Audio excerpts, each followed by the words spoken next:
اب مددگار آ گئے. یہاں بھی وہی ہوا کہ زندگی بھر جن کا ماتم کرتے رہے, ہم تو سنا کرتے رہے, جن کے لیے روتے رہے, وہ سامنے آ گئے. جیسے ہی سامنے آ گئے, کم تر چیز تھی یہ تکلیف, اور یہ اس سے دھیان ہٹ گیا, اب تو عزت کی طرف سے میری مشکل آسان ہو گئی. یہ سب صادقین ہیں, اور صادقین کو جو انہوں نے مولا بنایا ہے یہ اسی کی دلیلیں ہیں. اب کیا, اب اندر گئے, سارے عزت آ چکے, اندھیرا گھٹا تو اندھیرا, اب آ گئے حساب کتاب لینے والے. اب یہ بھی مشکل ہوا, اب لیکن سنتے آ رہے ہیں, اسی لیے اطمینان تھا دل میں. زندگی بھر سنا تھا کہ جب یہ آئیں گے, منکر نکیر آئیں گے اور سوال و جواب کریں گے تو علی آ جائیں گے. مجھے یہ پتا تھا کہ علی ہم کو کبھی بھی جو ہے اس حالات میں چھوڑیں گے نہیں. لہذا کیا ہوا, منکر نکیر کے آنے کے پہلے علی آ گئے. اب اس کے بعد جو یہ آئے سوال و جواب کرنے والے, اب آپ یہ بتائیں کہ پرائم منسٹر کے سامنے کوئی ایک اوارڈ کاؤنٹر آ جائے تو کیا ہوگا؟ سوائے اس کے کہ ہاتھ جوڑ کے کھڑا ہو جائے گا. تو کاہے کا سوال جواب ہم نے وہاں پھر علی کی ہم کو سنا شروع کر دی, اور وہاں پھر یہ عزت صاحب میں بھی آنے نہیں لگ رہے.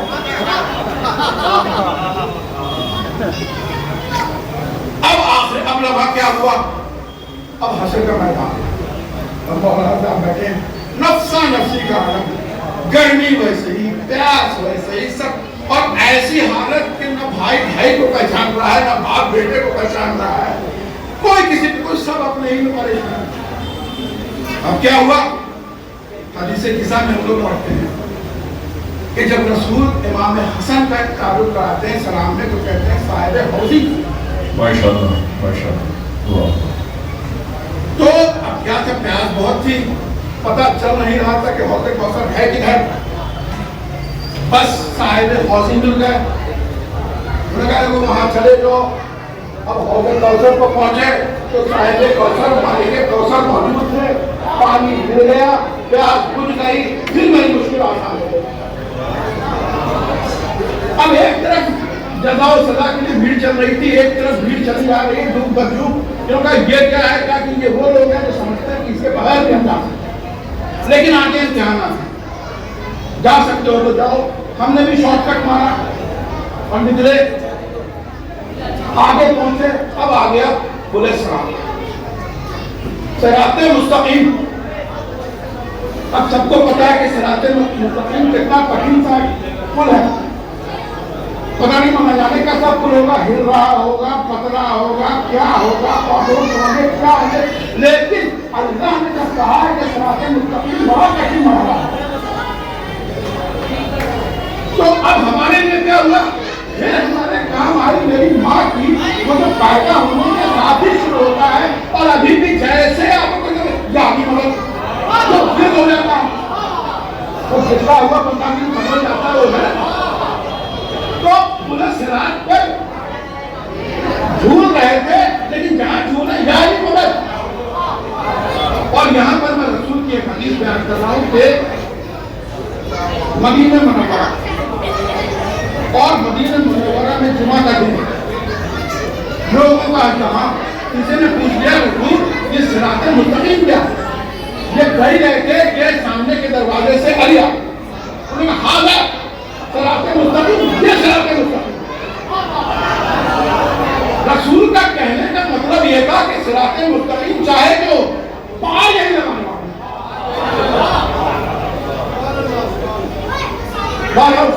اچھا کیا ہوا, جو لوگ یعنی مدد کے قائل میں نہیں ہیں, انہوں نے دیکھا کوئی تو بڑا آسان نسخہ ہے, بھائی دنیا میں نہیں پکارا, چلو یہاں کر لیتے ہیں.